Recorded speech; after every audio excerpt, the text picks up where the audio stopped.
हाय दोस्तों, ATC electrical में आपका स्वागत है। मैं जितेंद्र सर आज बहुत ही अच्छा एक टॉपिक लेकर के आया हूँ। इस टॉपिक से रिलेटेड यूपीपीसीएल और विद्युत उत्पादन तथा इलेक्ट्रिकल से संबंधित किसी भी परीक्षा में एक क्वेश्चन तो निश्चित रूप से ही आता है। दोस्तों बने रहिए, वीडियो पर अंत तक देखिए, क्योंकि हमारा जितना भी टॉपिक रहता है टॉपिक थोड़ा सा स्पष्ट रूप से आपको हो सकता है कि देखने में अच्छा ना लगे, लेकिन जितने उसमें टॉपिक रहते हैं वो सभी काम के रहते हैं और इतने ज़्यादा काम के रहते हैं कि लगभग सभी परीक्षाओं में पूछे जाते हैं। तो दोस्तों चैनल पर ज़रूर बने रहिए। चैनल को अगर हमारे चैनल को लाइक सब्सक्राइब शेयर नहीं किए हैं तो चैनल को सबसे पहले सब्सक्राइब करें, उसके बाद अपने दोस्तों को शेयर कर दें। चलिए दोस्तों, समय को बर्बाद ना करते हुए स्टार्ट किया जाता है। यहाँ पर लिखा हुआ है कि सबसे पहले निम्न शक्ति गुणक के कारण। तो निम्न शक्ति गुणक जो लो पावर फैक्टर होता है, इसके मूल कारण क्या क्या हो सकते हैं। ठीक है, निम्न शक्ति गुणक के कारण कौन कौन से हो सकते हैं इसके बारे में हमको यहाँ पर जानना है। तो यहाँ पर दिया गया है कि वैद्युत प्रायः औद्योगिक क्षेत्रों में वैद्युत शक्ति प्रणाली से संयुक्त उच्च प्रेरक भार के कारण, ठीक है, शक्ति गुणक घट जाता है। जो हाई इंडक्टिव लोड होता है उसके कारण जो शक्ति गुणक होता है, पावर फैक्टर जिसको हम cos फाई के नाम से जानते हैं, ठीक है, ये क्या होता है, घट जाता है। जिसके उदाहरण निम्नलिखित हैं। अब इसके एग्जाम्पल यहाँ दिए गए हैं, उनको देख लेते हैं। सबसे पहला एग्जाम्पल दिया गया है ट्रांसफार्मर में। तो ट्रांसफार्मर के कारण पावर फैक्टर जो है वो हमेशा लो होता रहता है।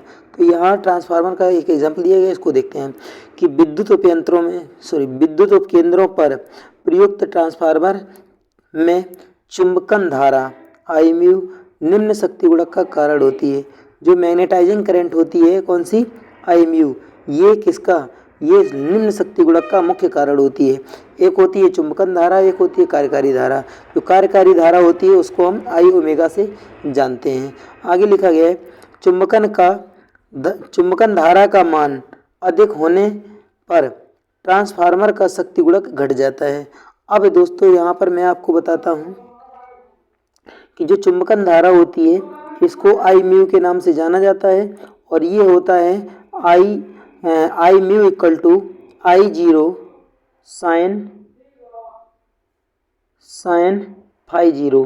ठीक है, इस हिसाब से इसको ज्ञात किया जा सकता है कि नो लोड की जो करंट होती है, ठीक है, और इसमें साइन, इसको हम मतलब एक होती है, एक कार्यकारी घटक होता है और ये होता है चुंबकीय घटक। ठीक है, और कार्यकारी घटक को I ओमेगा के नाम से जानते हैं। तो I ओमेगा बराबर होता है I0 cos फाई जीरो। ये कार्यकारी घटक होता है, ये चुंबकन घटक होता है। तो जिसमें साइन रहता है जब, तो ये बनती है आपकी कौन सी, चुंबकन धारा। तो दोस्तों याद रखना है इस फॉर्मूले को, एक बार फिर से लिख दे रहे हैं। I म्यू बराबर I0 साइन फाई जीरो और I ओमेगा बराबर I0 साइन फाई जीरो। यहाँ से चुंबकन धारा को ज्ञात किया जा सकता है I म्यू, और यहाँ से कार्यकारी धारा को ज्ञात किया जा सकता है। ये I0 है नो लोड करंट, ये साइन एंगल दिया गया है, ये I0 नो लोड करंट, यहाँ पर cos फाई रहता है, cos फाई जीरो। ठीक है, इस एंगल को लिया जाता है। चलिए दोस्तों आगे चलते हैं। आगे दिया गया है कि प्रेरण मोटर विद्युत उपकरणों को चलाने के लिए औद्योगिक क्षेत्र में मोटरों के व्यापक प्रयोग के कारण शक्ति गुणक घट जाता है। जब मोटरों का उपयोग बहुत ज़्यादा किया जाता है, जब मोटरों का उपयोग व्यापक रूप से किया जाता है तो शक्ति गुणक क्या घट जाता है। ये घट क्यों जाता है, क्योंकि मोटरें भी ट्रांसफार्मर के ही सिद्धांत पर कार्य करती हैं। ठीक है, तो विद्युत चुम्बकीय प्रेरण के सिद्धांत पर मोटरें भी कार्य करती हैं, ट्रांसफार्मर भी कार्य करता है।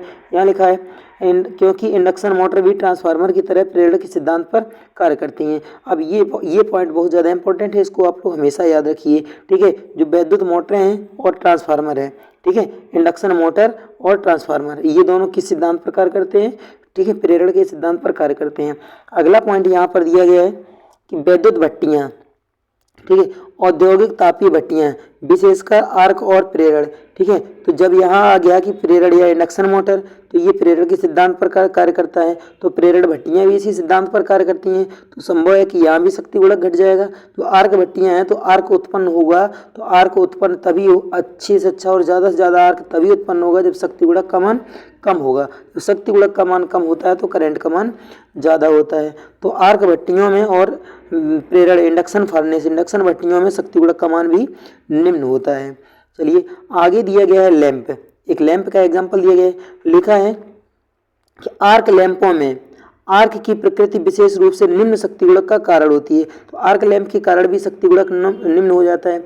इसके अलावा चाहे आर्क भट्टी रहे, चाहे आर्क लैंप रहे, चाहे आर्क वेल्डिंग रहे, तीन में से कोई भी रहे, आर्क भट्टी, यहाँ पर आर्क भट्टी दिया गया है, आर्क लैंप दिया गया और आर्क वेल्डिंग, तीन आर्क होते हैं। ठीक है, तीनों के कारण शक्ति गुणक जो है हमेशा कैसा होता है, कम होता है।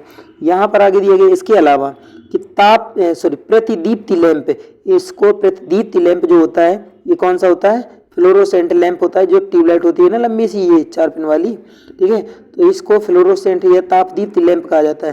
पारद लैंप जिसमें मरकरी भरा हो, Hg पारा। सोडियम लैंप जिसमें Na सोडियम भरा हो, ठीक है, सोडियम वेपर लैंप, इसको मरकरी वेपर लैंप कहते हैं, पारद को इसको सोडियम वेपर लैंप। नियान लैंप जिसमें नियान गैस भरी हो, Ne, ठीक है, आदि। विद्युत विसर्जित लैंपों का शक्ति गुणक निम्न होता है। तो अब यहाँ से एक और आपको पॉइंट मिल रहा है कि विद्युत विसर्जित लैंप जो है वो कौन कौन से होते हैं। ठीक है, फ्लोरोसेंट लैंप हो गया, मरकरी लैंप हो गया, सोडियम वेपर लैंप हो गया, नियॉन लैंप हो गया, ये सभी विद्युत विसर्जित लैंप होते हैं। इनके सभी के कारण शक्ति गुणक जो है वो निम्न होता है। और यहाँ दिया गया आर्क लैंप, इसके कारण भी शक्ति गुणक निम्न होता है। और नियॉन साइन लैंप जो होता है इसको कोल्ड शीत कैथोड लैंप या कोल्ड कैथोड लैंप के नाम से भी जाना जाता है। किस लैंप को, नियॉन साइन लैंप को, दोस्तों याद रखना। चलिए नेक्स्ट आगे दिया गया है कि वैद्युत वेल्डिंग। मैंने अभी जैसे कि बताया था जो वैद्युत वेल्डिंग होती है उसमें क्या होता है, आर्क उत्पन्न होता है। तो आर्क के कारण यहाँ पर शक्ति गुणक कैसा हो जाता है, कम हो जाता है। अब ये हो गए निम्न शक्ति गुणक के कारण। अब आगे देखते हैं कि नोट में क्या लिखा है, कि नोट में लिखा हुआ है तुल्यकाली मोटर तथा तुल्यकाली परिवर्तक, जिसको कन्वर्टर कहते हैं, ठीक है, सिंक्रोनस कन्वर्टर या सिंक्रोनस मोटर, ठीक है, का शक्ति गुणक उच्च पश्चगामी, ठीक है, तो मतलब हाई लैगिंग और हाई लीडिंग। उच्च पश्चगामी के साथ साथ उच्च अग्रगामी भी होता है। तो इसका पावर फैक्टर लैगिंग भी हो सकता है, लीडिंग भी हो सकता है। ये दोनों मशीनें ऐसी हैं, कौन सी, सिंक्रोनस कन्वर्टर और सिंक्रोनस मोटर। इसके बाद दिया गया है ताप दीप्ति लैंप, उधर प्रतिदीप्ति था, ये ताप दीप्ति लैंप है, इसको इनकंडेंसेंट लैंप कहा जाता है, ठीक है।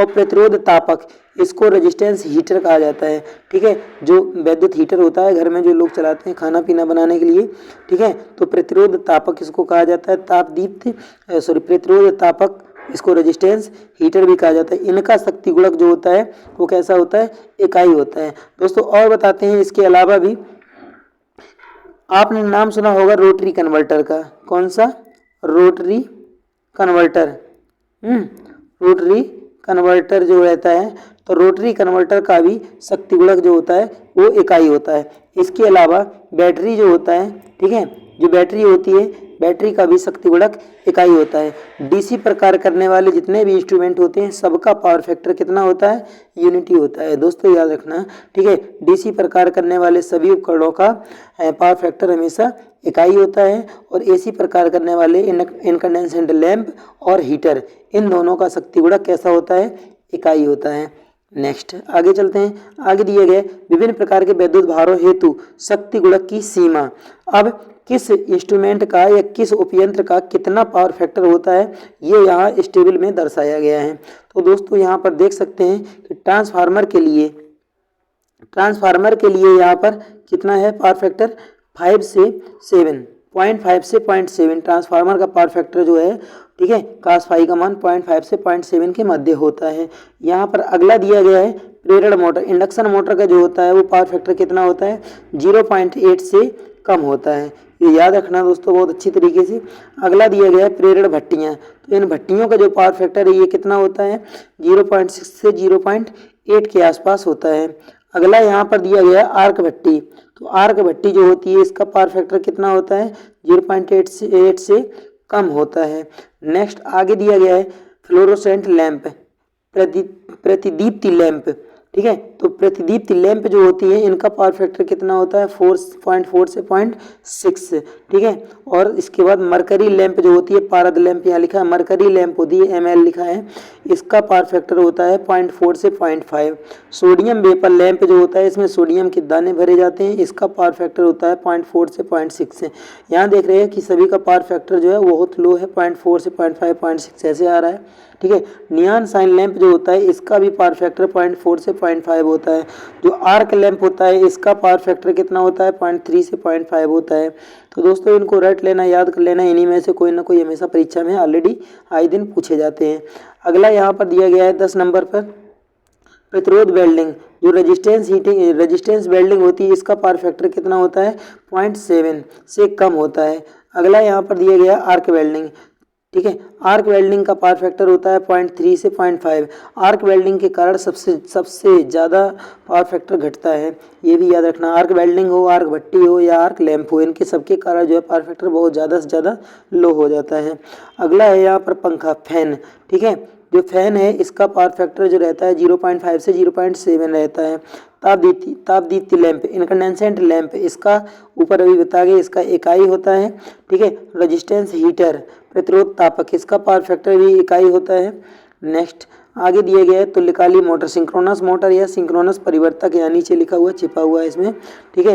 ये लिखा है तुल्यकाली मोटर, इसका समंजनशील होता है, उच्च समंजनशील अग्रगामी और पश्चगामी दोनों होता है, ठीक है। तुल्यकाली परिवर्तक यहाँ पर नीचे लिखा हुआ है, इसका शक्ति गुणक भी उच्च समंजनशील होता है, जिसको हम एडजस्ट कर सकते हैं, अग्रगामी या पश्चगामी होता है। नेक्स्ट आगे देखते हैं दोस्तों, यहाँ पर कुछ फॉल्ट्स दिए गए हैं कि विद्युत शक्ति प्रणाली के विभिन्न अवयवों में घटित विद्युत, ठीक है, प्रदोषों की आवृत्ति। जो विद्युत फॉल्ट है ये सबसे ज़्यादा किस में आते हैं, सबसे कम किस में आते हैं, इनका परसेंटेज दिया गया है कि सबसे ज़्यादा कितने प्रतिशत फॉल्ट किस उपयंत्र में आते हैं या किस सिस्टम में आते हैं। तो इनका परसेंटेज दिया गया, फॉल्ट का परसेंटेज दिया गया है, प्रदोष का परसेंटेज दोस्तों बहुत कम ही बुकों में आप ये पाएंगे, और ये अभी तक नहीं पूछा गया लेकिन कुछ परीक्षाओं में इनसे रिलेटेड क्वेश्चन पूछे गए हैं। तो दोस्तों याद रखना, यहाँ उपयंत्र या उपस्कर यहाँ पर दिए गए हैं, ठीक है, और यहाँ कुल प्रतिशत दिया गया है फॉल्ट का। तो यहाँ पर याद रखना कि सिरोपरी जो लाइन होती है, ओवरहेड लाइन होती है ट्रांसमिशन की, उसमें सबसे अधिक फॉल्ट उत्पन्न होते हैं, जिसमें जो है कितना 50% यहाँ पर फॉल्ट उत्पन्न होते हैं। इसके बाद दूसरा नंबर पर जो है वो यंत्रावली, जिसको स्विच गियर कहा जाता है, इस स्विच गियर में 15% सबसे ज़्यादा होते हैं। 50% सिरोपरी लाइन में, 50% होते हैं, इसके बाद 15% होते हैं यंत्रावली में, स्विच गियर में। इसके बाद तीसरे नंबर पर जो है भूमिगत केबल आती है, अंडरग्राउंड केबल में 10% फॉल्ट होते हैं। संपूर्ण फॉल्ट का 10% फॉल्ट, जितने भी विद्युत तंत्र में फॉल्ट होते हैं उसका 10% फॉल्ट अंडरग्राउंड केबल में होते हैं। इसके बाद यहाँ पर दिया गया है कि प्रत्यावर्ती धारा जनित्र, अब प्रत्यावर्ती धारा जनित्र या एसी जनरेटर में जो होते हैं वो 5% फॉल्ट होते हैं। शक्ति परिणामित्र पावर ट्रांसफार्मर में 7% होते हैं फॉल्ट। इसके बाद होता है उपयंत्र इंस्ट्रूमेंट ट्रांसफार्मर में दोस्तों सभी फॉल्ट का सबसे कम परसेंट होता है, 2%। इंस्ट्रूमेंट ट्रांसफार्मर में सबसे कम फॉल्ट होते हैं। इसके बाद दिया गया है कंट्रोल इक्विपमेंट, ठीक है, जो नियंत्रण करने वाले जो इंस्ट्रूमेंट होते हैं कि जैसे स्विच गियर है और आइसोलेटर है और रिले वगैरह है, इनमें सभी में केवल कितने 3% ही फॉल्ट उत्पन्न होते हैं। विभिन्न मिसलेनियस लिखा है, जो विभिन्न, इसके अलावा भी जो उपयंत्रों में जो फॉल्ट होते रहते हैं टूटा फूटी, ठीक है, वो सभी विद्युत जो फॉल्ट होते हैं, ठीक है, ये कितने होते हैं 8% फॉल्ट होते हैं। तो दोस्तों याद रखना, सबसे कम किस में फॉल्ट होते हैं, सबसे कम होते हैं इंस्ट्रूमेंट ट्रांसफार्मर में, और सबसे अधिक फॉल्ट किस में होते हैं। तो दोस्तों यहाँ याद रखना, सबसे अधिक फॉल्ट जो है वो सिरोपरी लाइन में होते हैं। दूसरे नंबर पर सबसे अधिक फॉल्ट किस में होते हैं, स्विच गियर में। तीसरे नंबर पर सबसे अधिक फॉल्ट होते हैं केबलों में। चलिए दोस्तों नेक्स्ट आगे चलते हैं। यहाँ पर दिया गया है कि सिरोपरी लाइनों में प्राप्त होने वाले अतिधारा या ओवर करंट प्रदोषों की आवृत्ति। जो ओवर करंट जो फॉल्ट होते हैं, ठीक है, ये किस लाइन में, किस टाइप की लाइन में कितने, टोटल लाइन में मान लीजिए कि 100% फॉल्ट हो गए, उधर सभी जितनी भी यंत्रावली होती है विद्युत की यंत्रावली, सभी यंत्रावली में सबसे ज़्यादा फॉल्ट दिखाए जा रहे थे, मतलब सबसे ज़्यादा फॉल्ट सिरोपरी लाइनों में होते हैं। अब सिरोपरी लाइन का 100% मान लीजिए, सिरोपरी लाइन में 100% फॉल्ट होते हैं, लेकिन किस लाइन में कितने परसेंट होते हैं ये भी आपको बताना है, याद रखना है। तो यहाँ पर दिया गया है कि प्रदोषी लाइन, ठीक है, तो कौन सी किस टाइप की लाइन है, उसमें कितने परसेंट फॉल्ट उत्पन्न होता है, ठीक है। तो अगर यहाँ पर जो फॉल्ट हुआ ये एकल कला, ठीक है, भूदोष, मतलब फेज टू ग्राउंड जो फॉल्ट हुआ, यहाँ पर जान लीजिए कि कोई भी एक टावर बना हुआ है, इस पे एक ये चालक गया है, इसके बीच और कोई अगर ग्राउंड हो गया, ठीक है, तो ये प्रदोष, इसकी संख्या सबसे, इसका परसेंटेज सबसे ज़्यादा होता है, वो होता है कितना, 83%, ठीक है। नेक्स्ट आगे देखते हैं, अगला यहाँ पर दिया गया है कि भू रहित द्विकला प्रदोष, मतलब फेज टू फेज फॉल्ट। जो फेज टू फेज फॉल्ट होते हैं ये होते हैं केवल 9%, टू फेज टू ग्राउंड ये फॉल्ट होते हैं केवल 5%, ठीक है। और इसके बाद यहाँ पर दिया गया है कि थ्री फेज फॉल्ट और थ्री फेज, ठीक है, three phase fault to ground, ठीक है, थ्री फेज फॉल्ट और थ्री फेज ग्राउंड फॉल्ट, ये दोनों मिलाकर के 15 मतलब 1.5% होते हैं। तो दोस्तों याद रखना कि सबसे ज़्यादा जो संपूर्ण विद्युत तंत्र में जो सबसे ज़्यादा फॉल्ट उत्पन्न होते हैं सिरोपरी लाइनों में होते हैं, और सिरोपरी लाइनों में सबसे ज़्यादा किस टाइप के, मतलब किस टाइप का फॉल्ट सबसे ज़्यादा उत्पन्न होता है, ठीक है। तो यहाँ पर फेज टू ग्राउंड फॉल्ट सबसे ज़्यादा उत्पन्न होता है। सबसे ज़्यादा खतरनाक फॉल्ट कौन सा होता है, तो दोस्तों याद रखना सबसे ज़्यादा खतरनाक जो होता है ये थ्री फेज फॉल्ट होता है, ठीक है। सभी फॉल्टों में सबसे ज़्यादा, सभी सिरोपरी फॉल्ट जितने भी होते हैं ओवरहेड लाइन के, सबसे ज़्यादा फॉल्टों में सबसे ज़्यादा फॉल्ट जो आता है वो 83% आता है, और कौन सा, फेज टू ग्राउंड फॉल्ट आता है। यहाँ पर कुछ और पॉइंट्स दिए गए हैं, इसको देख सकते हैं कि लिखा है कि विद्युत की प्रकृति के आधार पर उपकेंद्रों का वर्गीकरण। तो कौन कौन से उपकेंद्र होते हैं विद्युत की प्रकृति के आधार पर, यहाँ पर दिया गया है डिस्ट धारा विद्युत उपकेंद्र, तो डीसी इलेक्ट्रिकल सब स्टेशन ये भी होता है। कुछ लोग जानते हैं कि डीसी इलेक्ट्रिकल सब स्टेशन होता ही नहीं, तो दोस्तों यहाँ पर मैं बता दूं डीसी इलेक्ट्रिकल सब स्टेशन भी होता है, डीसी का ट्रांसमिशन भी किया जाता है। यहाँ लिखा है वह विद्युत उपकेंद्र जिस पर एकमात्र डिस्ट धारा विद्युत उपलब्ध होती है, ठीक है, डीसी सब स्टेशन कहलाता है, ठीक है। एकमात्र विद्युत धारा जो कि डीसी केबल होगी और डीसी को ही सप्लाई किया जाएगा, इनकमिंग और आउटगोइंग दोनों होता है, ठीक है। अब ये प्रत्यावर्ती विद्युत उपकेंद्र, प्रत्यावर्ती धारा विद्युत या एसी इलेक्ट्रिकल सब स्टेशन, ठीक है, वह विद्युत उपकेंद्र जिस पर एकमात्र प्रत्यावर्ती धारा विद्युत उपलब्ध होती है, एसी सब स्टेशन कहलाते हैं। जिस पर केवल डीसी सप्लाई का उपयोग किया जाए तो डीसी सब स्टेशन, जिस पर केवल एसी का उपयोग किया जाए वो एसी सब स्टेशन कहलाता है। अगला यहाँ दिया गया है प्रत्यावर्ती धारा तथा डिस्ट धारा सब स्टेशन। अब ये मिश्रित है, प्रत्यावर्ती धारा तथा डिस्ट धारा सब स्टेशन, ठीक है, वह विद्युत उपकेंद्र, ठीक है, जिस पर प्रत्यावर्ती धारा तथा डिस्ट धारा दोनों प्रकार की विद्युतें उपलब्ध रहती हैं, एसी तथा डीसी सब स्टेशन कहलाते हैं।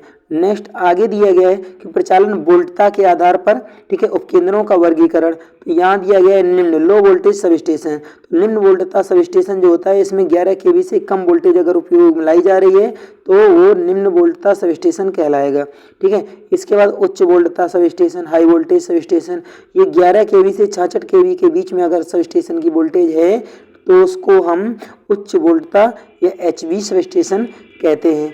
इसके बाद यहाँ दिया गया है extra high voltage sub station, मतलब अति उच्च वोल्टता विद्युत उपकेंद्र, ठीक है, 132 से 400 kV के बीच में अगर विद्युत की सप्लाई है, ठीक है, इतनी वोल्टता है तो इस विद्युत उपकेंद्र को कैसा, एक्स्ट्रा हाई वोल्टेज या उच्च वोल्टता सब स्टेशन कहा जाता है। इसके बाद बोला जाता है कि परा उच्च वोल्टता सब स्टेशन, तो ultra high voltage sub station. तो ये सब स्टेशन ऐसा होता है कि जिसमें 400 kV से ऊपर, ठीक है, 400 kV से ऊपर की वोल्टेज जो है उपयोग में लाई जाती है।